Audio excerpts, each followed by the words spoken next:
In business today, three things to know. First, steady as she goes. In her first meeting as Fed Chair, Janet Yellen cuts another $10 billion from the stimulus program, but makes a key policy change on unemployment and interest rates, and this one shook up the markets. Then, shaking up Nigeria's 45-year-old education policy. President Goodluck Jonathan challenges the Nigeria Economic Summit Group to come up with a plan for the 21st century.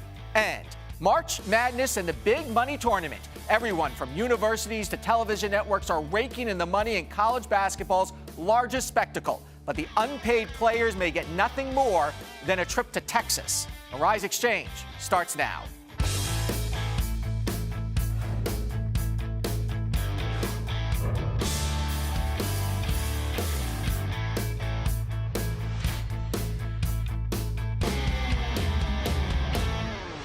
Hello, everyone. I'm Andrew Schmertz. We expected the $10 billion cut from the stimulus plan, but whether we expected the change in outlook on interest rates is another question. In Janet Yellen's first meeting as chairwoman of the U.S. Federal Reserve, the Fed announced Wednesday that it would change the unemployment target in deciding whether to raise interest rates. The Fed had a 6.5% unemployment target, but with unemployment at 6.7% and some signs of wage pressure, the Fed may be rethinking that strategy. Why? Concerns over inflation and the fact that interest rates have been at near zero for a long time. We'll dig more into the Fed meeting in a moment, but first let's take a look at the final numbers on Wall Street. The Dow Jones Industrial Average down 114 points began to slide when Ms. Yellen began to talk, down to 16,222. The S&P 500 off 11.5 to 1860, and the Nasdaq down a quarter to 4307. Taking a look at some of the top stocks we're watching today. JP Morgan Chase is selling its commodities business, agreeing to a deal with Swiss trader Mercurial Energy Group for $3.5 billion in cash. JP Morgan up 27 cents to 58.33. General Mills, the maker of Cheerios and Wheaties, says it earned $410.6 million or 64 cents a share last quarter, compared with a profit of $398.4 million or 60 cents a share a year earlier. We're eating more cereal. General Mills closing up 6 cents to 50.77. And Google winning a huge legal victory after a U.S. district judge decided that the company would not face an email class action suit. The judge decided not to combine several lawsuits that accused the internet search company of violating their rights. Google closing down 10 to 1,201. Gold, taking a look at commodities, down to 1328. Oil inching up above 100 to 140. Taking a look now at what the Fed announced today with Andrew Schiff from Euro Pacific Capital. Andrew, welcome back to Rise Exchange. Great to be here. All right, so the $10 billion we sort of expected, and we'll ask you more about that in a moment. But what is she saying about interest rates and unemployment? Well, interest rates is very interesting. You know, in the past, you talked about Yellen or the Fed moving the goalposts. In today's meeting, she completely removed the gogoalposts. And didn't even move them. She carted them up and took them off the field. Yep. It's very interesting because, you know, when they first announced the 6.5% unemployment target threshold, then it became a target, then it became a zone. That was when unemployment was up at around 8 or 9%. And they figured that if it came down to 6.5, the economy would be in much better shape. Well, it has come down to about 6.5. Right now it's about 6.6. But it hasn't really gotten there because people have gotten jobs. It moved down because people have stopped looking for jobs. That's right. We're still in a historically low employment pool, labor pool. So we reached their targets, but the Fed knows that the economy still is very, very weak. So why did they get rid of the target altogether? Well, then? because what's the wiggle room they're looking for? Because they realize it's a very difficult position to be in, to set a target and then have to backtrack. So if they completely remove any kind of a objective goalpost, then it can be all qualitative. It can be all subjective. And they can say, well, it depends on the conditions. That's when we're going to raise interest rates. And of course, those conditions depend on whatever they happen to think at the moment. Now, Janet Yellen... But she's been getting some pressure, hasn't she, on the Fed from other governors who have said it may be time to looking at raising interest rates? Yes, she has. And in fact, today she got into a little bit of trouble. She put a number on it. If someone asked her, well, how, in the press conference, how long before you end QE, which is supposed to be ending towards the end of this year, which I don't think is actually going to end, and the time you actually raise interest rates. And she said 6 months, which puts it somewhere around the first quarter of 2015, which was probably the closest we've ever gotten to a time fixed. And as soon as she said that, I think the market's dropped about 100 Well, because points. yesterday, we've been talking about it for weeks now, the general consensus was we weren't going to see higher interest rates this year at all. And now, can she really raise interest rates if the economy, like you think, is weaker than we expected? No, she can't raise interest rate right now at all. I mean, certainly we have this historic stock market rally. I think is dependent on low rates. Certainly the real estate market, which we've seen, 2013 had the highest rate of appreciation, I think, since 2005, which at that point was the highest on record. And there's no inflation, is there? Well, we think there certainly is lots of inflation if you know where to look. I mean, took a look at the food prices that came out yesterday. Do that story. That's right. Up 4.5% or 4.8% annualized. They're saying that dairy prices are going to be up 10% next year. They blame it on the weather. They blame it on the drought. They blame it on a lot of things. You know, the weather has become this kind of universal tool to explain any bad economic situation. Well, I know we're going to talk about FedEx later. They are blaming the weather, and everyone's blaming the weather. It's an easy excuse, but no one ever does anything about the weather. I mean, you think come spring we're going to still have bad numbers, and the weather excuse goes away. Yes, I think certainly in April and May, if we continue to see bad economic numbers, then you're going to talk about the taper timeline. We'll get to that in a second. You said $40 billion is about the level that that's about it. Yeah, because I think that's about one or two more meetings. Because I don't think the economic numbers are going to improve. So they're not going to tolerate. So if they do one more $10 billion cut, that takes us down to 45. Two more takes us down to 35. I don't think we'll see 35. You don't think we'll get to 35? No. And will that give them an exit from this, though, from a PR standpoint, or do they have no other option but just Well, they're laying the groundwork. You know, first of all, they're saying they're basically assuring us that they're going to get to 2%. You know, this is also brand new. If you would have woken up a guy after 20 years and had him look at the way the Fed governors speak, no one ever talked about a 2% inflation target, even 5 years ago. Now she pretty much guaranteed today that they're going to get to 2%. So as long as they don't get to 2% inflation, they're going to, all bets are off. They can keep doing it. So, you know, I just, you know, you're going to see that the fundamental economy is going to remain weak. And that's going to be their principal concern. Okay, Andrew Schiff with Euro Pacific Capital. Always good. Thank you. You're welcome. Coming up, taking steps to transform Nigeria's educational system. Next, when Arise Exchange comes back.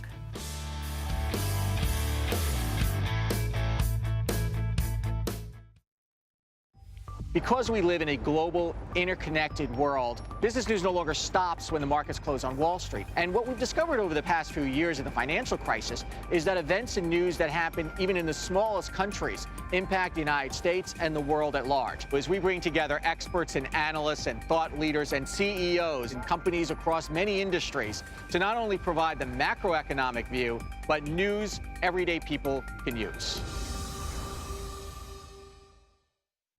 Arise News is a different kind of network. We are able to tell our own stories, and we're able to cover stories in a way that other media outlets don't do. We've got world-class journalists, veteran journalists who have been in this industry for decades, not just in front of the camera, but behind the scenes as well. Arise News is a place where we can tell stories in an interesting, factual, inclusive way like no one else in the business can.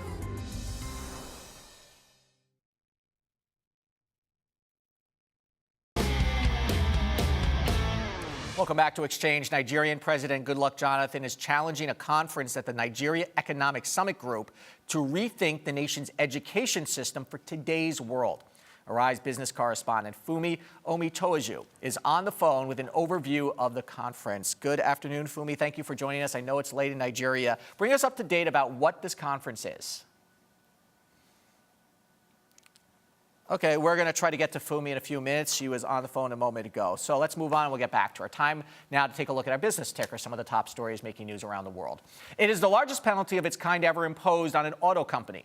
The U.S. Justice Department announcing today that Toyota will pay a $1.2 billion settlement, over its disclosure of safety problems. The U.S. government is also filing a criminal charge alleging the company defrauded consumers. This follows a years-long investigation on whether the Japanese automaker was forthright in reporting unintended acceleration problems. The settlement is not expected to hurt Toyota's finances by too much. In its last fiscal quarter alone, the automaker posted a $5.2 billion profit. However, it could foreshadow what's in store for General Motors, which is also being investigated for its alleged slow response to a faulty ignition switch problem linked to at least 31 crashes and 12 deaths. Bitcoin is heading to Wall Street despite its recent troubles with theft and bankruptcy. That appears to be a good place for Bitcoin. Wall Street. Fortress, an early Bitcoin investor, is teaming up with fellow hedge fund Pantera Capital and two other venture capital firms to create a fund for investments focused on virtual currencies. The new venture will be known as Pantera Bitcoin Partners. In 2013, Bitcoin prices began at $13, soared to $1,100, and fell back to $758 by year's end. Many across the country are experiencing sticker shock at their supermarket. Prices are rising for a range of foods, from meat and fish to milk, fruits, and vegetables, squeezing consumers still struggling with modest wage gains. According to the Bureau of Labor Statistics, prices rose 0.4% in February, the most since September of 2011.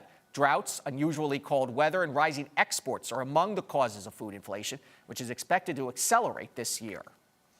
The world's largest solar thermal plant, get this, it's causing problems for pilots. The newly built $2.2 billion Ivanpah solar facility in Death Valley, California, with its 3,500 acres of mirrored panels, is apparently creating a blinding glare. Pilots have complained to the Federal Aviation Administration, which says it is looking into the problem. And getting a golden-haired Mastiff does not come cheap. That's a dog, by the way. A Chinese property developer paid $1.9 million, a record for the animal, at a luxury pet auction in eastern China. The one-year-old dog weighs close to 200 pounds, is 31 inches tall, and has a mane similar to one of a lion. And get this, the breeder of the dog revealed that the Mastiff has lion's blood. The dog should have like the formula of Coca-Cola for $1.2 million. Apparently, pure Tibetan Mastiffs are very rare, and that's why they are priced so high. Nigerian President Goodluck Jonathan is challenging, as we mentioned, a conference at the Nigeria Economic Summit Group to rethink the education system. So we are now going to go back to Arise business correspondent Fumi Omitoaju, who is on the phone. I believe we have you, Fumi, to talk about the conference. Good afternoon. Thank you for staying up. I know it's late there. Tell us a little bit about what to expect out of this conference. By the Nigeria Economic Summit Group, policy, and this is their 20th economic summit. Government felt that it was important to start such a group with transforming education through partnerships for global this conference. Okay, I think we are having some trouble connecting with Fumi. We'll try to get back in touch with her either today or later this week. Thank you anyway. We'll talk to you soon. It is the glory days. Wilson report and our global business editor, Michael Wilson in London. Good afternoon, Michael. Afternoon, Andrew. Some radical change at the Bank of England. Two new deputy governors. You'll know the sort of problems that have been facing the Bank of England, foreign exchange manipulation stories and so on. So one of them will be looking at the markets. The other one will be looking at monetary policy as well. A bit of criticism from the Bank of England governor as well, saying that it was wrong just to focus the Bank of England just on inflation. They should have taken more things into account. And a warning about interest rates. They're at a record low here. They have been for a very long time. And what he's saying is at some stage they will have to go up. And of course, when you're at 0.5%, as we are, even like 0.25% on top of that adds massively to borrowing costs and also to housing costs as well. The UK budget, well, promoting growth in the country. That's what it's supposed to do. England and the rest of the United Kingdom growing faster than any other developed nation, 2.7%.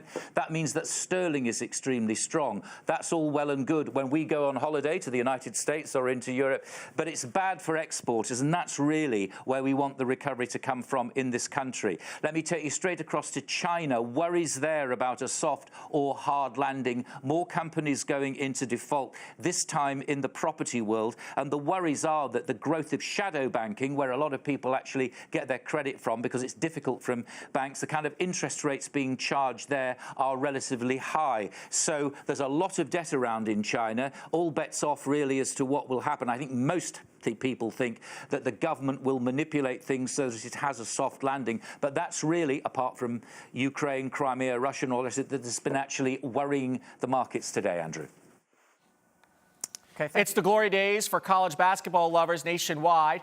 March Madness, the National Collegiate Athletic Association's annual college basketball tourney held in March each year, where 68 teams fight to finish to claim the top spot. And the competition, as you know, is not just on the court. It's big business off. Big bucks are placed on the games, and even business tycoon Warren Buffett is getting into the mix. Get this, he's offered $1 billion to the person who can correctly pick the winner of all 63 games played. Here to make sense of all of this is sports business analyst and Oppenheimer and Company Executive Director Stephen Colavito, who is joining us from Atlanta. Stephen, good afternoon to you. Good afternoon, Andrew. So let me start by asking you some of the controversy surrounding NCAA tourneys this time of year, of course, is the lack of money the players earn. And as you know, there's a lawsuit now against the NCAA over this issue. There's even some concern or talk that players are going to start to unionize. So the basic question is, should college athletes get paid other than the pay they get for scholarship money? Well, it's been argued for the last couple of years, by both college and the basketball coaches, yay or nay. My own personal opinion is, being that I was a scholar athlete, when you're on the court, when you're in the classroom, there's very little time to take a part-time job. So there are certainly reasons to believe that some of these athletes should be paid some kind of small stipend. The issue, though, that you brought up, which is one that came up on Monday with Jeffrey Kessler, takes this issue to kind of a whole new realm, because I spoke with two officials at the NCAA yesterday who want to remain anonymous, and they're scared because if, in fact, the lawsuit itself or the class action stipulates that it's football and basketball players, and that's where a lot of the revenue is driven, obviously, but the problem is that under Title IX, for example, you could get secondary lawsuits, for example, from a segregation perspective, because, if you pay just football players and basketball players, then there should be female athletes that also get paid. So there's a bit of a Pandora's box that's opening up around this issue, and Jeffrey Kessler is considered one of the top sports attorneys. He was the one that actually took down the NFL and created free agency in 1997. So this is a power player that is now going to take it to the NCAA. Well, and also you mentioned part-time jobs, but these athletes aren't even allowed to have part-time jobs, are they? Well, yeah, technically they're not, but and that's part of the whole rub is that how do they go out and how do they pay to go to the movies? How do they do things that normal kids would do? So the time issue is one thing, but you're right. The NCAA is really kind of dictated, and that's part of what the lawsuit stipulates is that the NCAA is a complete monopoly that's monopolized these kids' times, and it's not giving the kids any latitude to earn any extra money, and therefore they need to be paid for that time. Yeah, and I kind of wonder because where this might be going. If from a legal perspective, there's all these lawsuits against just corporations who have unpaid interns. And interns clearly don't contribute to the bottom line like these players do. So it appears the legal landscape could very much be turning against the NCAA. Yes, and again, then the dynamic comes in, okay, well, like the big-name schools that have the big pocketbooks, unless you homogenize what each player receives, you could have bigger schools effectively paying players more than maybe some of the smaller schools. Well, unless they come to an NFL model where they all share certain revenue equally. From a business perspective, but conferences don't want to do that, Andrew. Sure. The conferences want to stay segregated, so that's another issue on top of it. How big of a business has March Madness become? Because I think that's part of why people who maybe for the longest time didn't think that players should get paid, sort of traditionalist. But some of those people are now changing their minds, because this has become just pure business. Sponsorship, huge money with the schools, and some questionable academic results from these players when they get out. Well, and you're right. In particular with basketball, a lot of these young men are one and done. So they're playing as freshmen and then they're leaving to the NBA. So they're not even really, they're going to school technically, but they're not really going to school. So the issue, you're right, it's a billion-dollar business. You just take, for example, what a place like Las Vegas sees. Las Vegas sees $100 to $200 million just this weekend in economic impact. That doesn't include how much money CBS is paying for the rights to broadcast. I mean, so there's billions of dollars here. It's not flowing down to the kids. And most of these kids on the basketball side, football, you have to be a junior before you leave. But with basketball, a lot of these really, really elite basketball players are basically playing 1 year and then heading out to the NFL or NBA. Stephen Colavito, some excellent thoughts. Thank you. We'll have you back on during the tournament. Sounds great. Thanks, Andrew. Ahead, a man who gave away a lot more than his heart to an online dating site. Her favorite person of the day is next.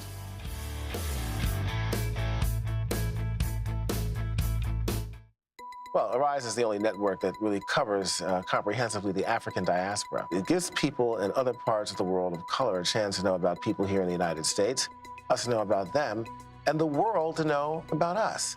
So it's kind of an educational experience for everybody involved. Getting to know people through stories, through personal stories. You really get a chance to know what people are actually all about, what communities are about. How are we different?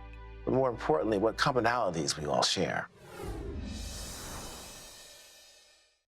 The great thing about Arise Entertainment 360 is that we cover the 360 of entertainment, food, fashion, lifestyle, culture. We're able to cover it all. And the thing I love most about the show is we're able to do a stunning combination of high and low. So we can talk about Rihanna on the red carpet, but we can also speak about high art with people like Sanford Biggers and Hank Willis. We actually spend quality time with our guests and we really get to know them. It's really intriguing because we get a 360 look at our guests.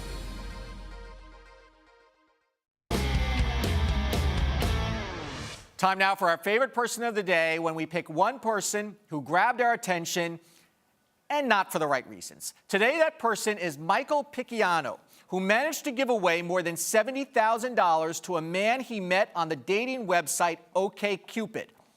And now the 65-year-old New York man is suing the website, claiming it's their fault. The New York Daily News reports that Picciano began an online conversation with a man calling himself Bruce Thompson. Picciano sent Thompson 4 wire transfers totaling $70,460 because Thompson said he needed the money to start a new business. I didn't know people go on OkCupid looking to raise money for their business. The two never actually met in person. They only chatted through email, phone, and Skype. After the long 10-day virtual relationship, it dawned on Picciano that maybe he was being scammed. That thought was reinforced when he found Thompson's name on a website called mailscammers.com. Picciano is suing the parent company of OkCupid, IAC, accusing the company of, quote, failing to conduct even a minimal screening of its subscribers and for creating the impression that the site was safe. What impression? Have you seen the site? OkCupid, by the way, is free, so there's no barrier to entry. You don't have to pay anything to meet people who will rip you off. And don't you think if you're going to give someone 70 grand, you would at least meet them for a drink first? See how it went? Love hurts. It hurts more when you're our favorite person of the day and scammed out of more than $70,000. Next, from music mogul to brand architect, we'll speak with the head of Sean Combs' marketing agency and why branding is more important than ever. You're watching Arise Exchange.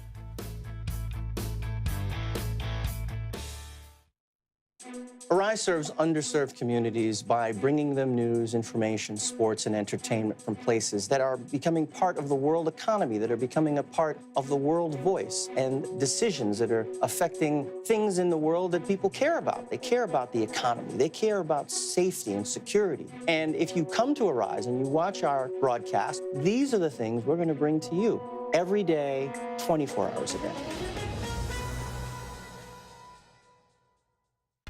One of the great things about Arise Entertainment 360 is we have this Arise to Your Health segment, which really focuses on the holistic approach of being healthy. So we do everything from working out to juicing to getting in shape by doing fun exercises like bouncing on a trampoline or wearing these bouncy boots on our feet when we're jumping all over the set. We've done karate, we've danced the weight off, we've done just about everything. And of course, I love when we eat on set, but we do it in a very healthy and clean way.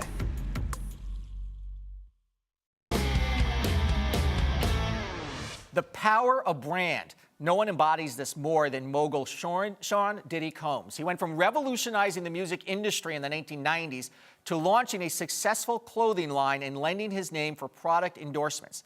Now Combs has created a marketing agency and he's launched his own TV network. Marilyn Van Alstyne is the vice president of his agency, Blue Flame, and has helped seal many of the deals. Marilyn, it is an honor to have you on this program. I first met Sean Combs when I was a reporter at New York 1 20 years ago. And I'm wondering, you know him, did he have the vision back then to take what was a brand, because he was like the first personal brand, if I remember, and come to where he is today? Yes, Sean Combs is a visionary. We come from a place where we believe if you hire the right talent, you train them right, and it creates the right culture for your organization. I believe that his vision has been very successful in the long term. And he is now trying to take what he's done for himself and help do it for others. And you have helped guide that culture in Blue Flame, the new marketing agency. Talk to me a little bit about that. So many marketing agencies out there, how this stands out and what you can offer that's different. So we develop talent at the agency. We cultivate leaders. So leaders are not born, they're made. And we base that on our training. We have a hyper focus on our training. We put employees in real experiences, real situations, and we also promote from within. And so what kind of talent are you looking for when you're talking about building marketing? Is it individual talent? Are you working with corporations? I'm talking about individual talent. Individual talent. Yes. So we are looking for superstars in your field, and you are a superstar in your own field. You are the best of the best.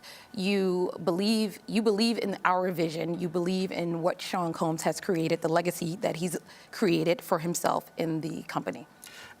He calls himself a brand architect. So he's basically invented a new profession. What is a brand architect? So someone who has all this enormous talent walks into your agency, but needs to now build on that talent. It needs an architect. Kind of walk us through a little bit of that process, which I know you can't do in 2 minutes, but I'll ask you anyway to give us an overview. A brand architect, we believe that you embody. You understand the cultures. You understand the current trends. You are aware of what's happening now.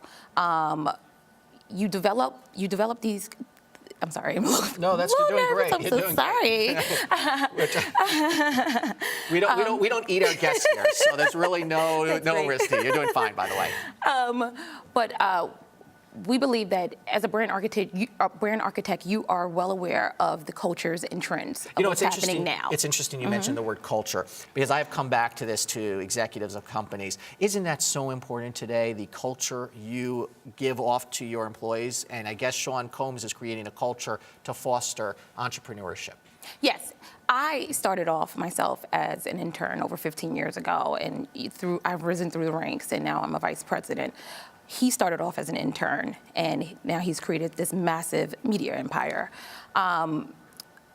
We do believe in fostering a culture where you're able to develop and cultivate your skills and your talent and grow on to be a successful entrepreneur. We have a couple of employees that have left the company and gone on to open their own companies, their own agencies, and they're very successful in their own right. If you ask Sean today what he sees his job as today, he's gone from Puff Daddy to P. Diddy, so sort of multiple brands within an individual. What would he say? I think he would say he is a lifestyle expert. He wants to inject his brand into your lifestyle, and he does that very well. How do you now handle, because sometimes things go wrong with an individual brand, and that can affect so many people. Martha Stewart, for an example, who built a brand, then had some legal trouble. How do you counsel clients to not get into that trouble? And if they do get into that trouble, I don't know if you had clients how to get them out of that trouble so their brand survives?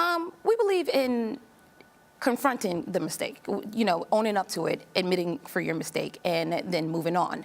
Implementing measures that can help the brand.